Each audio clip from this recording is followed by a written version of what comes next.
It's summer and I'm not freezing, and neither is the ice. And that means that the rink is closed. But fear not, I have gathered 8 different things you can do at home to improve your figure skating. I think the last one is going to be very unexpected. Hi, I'm Sofia and I'm an adult figure skater, and here's my first tip to you. My very first tip is to do some weight training. I think a lot of trainers will agree with me when I say that weight training is very important. Not only is it making your muscles bigger and therefore also changing your physique for maybe the better, but it also helps when you're doing the different figure skating things. So for example, if you have to set off for a jump, then it can get both higher and longer the stronger your muscles are, because then you have more power to lift yourself up. And it's also very important to have a very strong core, because when you're spinning, you're really using your core to stand tight. So there's a lot of different ways that your muscles are being used when you're doing figure skating, and it will just overall improve your health and your everything. Yeah, so it's hard to explain, but do some strength training, trust me. Also, don't trust me way too much, because disclaimer, I'm not a doctor or a certified trainer or anything. I'm just a beginner figure skater who's picked a few things up over the 1.5 years I've been skating. So, tip number 2 is to stretch. There's a lot of benefits when you stretch. For example, if you have to do a spiral, it will get higher. You could do a split jump or something like that. It's really impressive.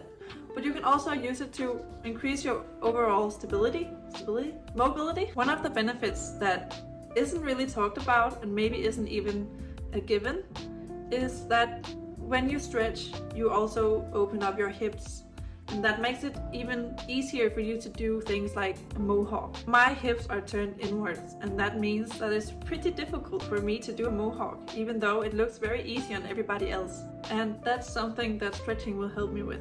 Tip number 3 would be to train your balance. When you see figure skaters, you see a lot of balance work. You know, you need to have a great balance to be able to do a lot of things and to be able to have control over your movements.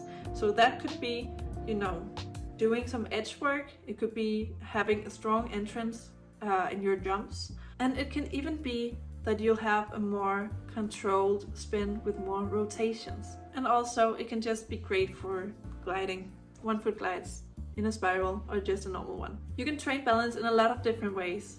You can even do it just with the things you have, your body and the ground. Stand on one leg and just hold it for as long as you can. You can also do this on a balance board or a boso ball. If you have a boso ball, then just tip it over and stand on the flat side, because this makes it a bit easier. If you have one of these 2 things, you also train your ankle stability, which is also quite important on the ice. Then we have tip number 4, which is to train your stamina. Now we are flexible, we are strong, and we have a great balance. Now we just need to have a better stamina. One thing you can do to train your stamina is to go for a run. You can do this in a lot of different ways. You could, for example, say, I want to do 2 kilometers today, and then run 2 kilometers. You could do 20 minutes of running, and you could do interval running. So there's a lot of different ways that you can run. Just go for a run. Remember to stay hydrated. It is summer, so water is very important. Since our stamina is also better now, we can do thing number 5, which is to train the different jumps off ice. All the jumps you see in figure skating can also be done off ice, although it can be a bit difficult or tricky to do the 3 turns off ice. It's not impossible. So you can start off by doing a waltz jump, see if you can increase your height and length, and then you can go on to do the different jumps like a salchow and a toe loop, even a loop. You can do every jump. And then, if you feel ready for it, you can also practice doing rotations in the air to guide yourself towards the axle, or even the double salchow or something like that. The more rotations you get, the easier it will be for you to do the different jumps later on and to get more advanced, because not everybody can do double jumps. So see if you can guide yourself towards getting an axle. There's a lot of different tips on how you can do this. There's a lot of different ways. I would just probably start doing it with 2 feet on the ground. So see how much you can get 2 feet. We're moving on to tip number 6, which is spinning. There's not many ways that you can practice your spins off ice, but you can get a spinner. And there are a few different types of spinners.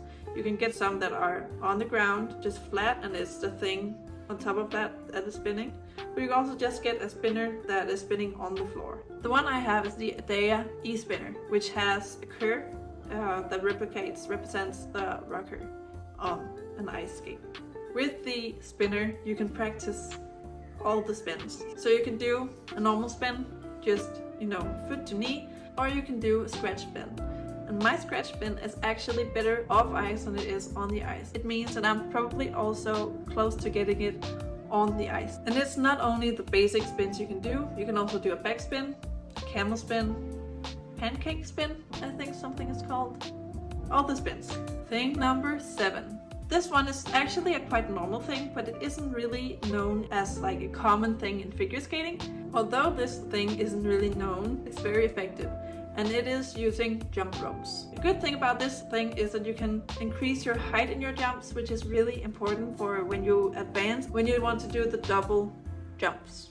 And so a really good goal to set yourself when doing jump ropes is to do the double unders, because this means that you also have height in your jumps and can transfer that to being on the ice. And before we are getting on with the last tip, I want you to like this video if it's something that you are interested in, and subscribe if you want more figure skating content. I promise you that there will be more. This thing is probably the closest you get to actually figure skating, and it is inline figure skating. This is also known as artistic roller skating, or rollerblading even. Inline figure skates are just like normal inline skates, but they have a toe stop in the end, right in the front.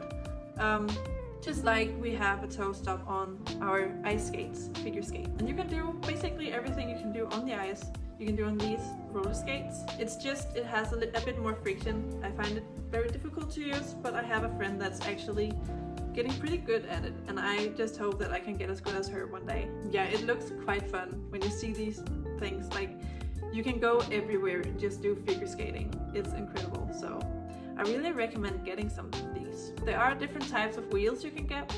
My roller skates are 3 wheels and a toe stop. You can also get the 4 wheels.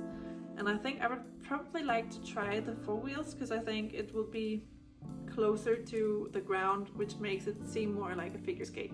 So yeah, I highly recommend doing these things. As a bonus tip, I would probably say that you should set yourself a goal this summer.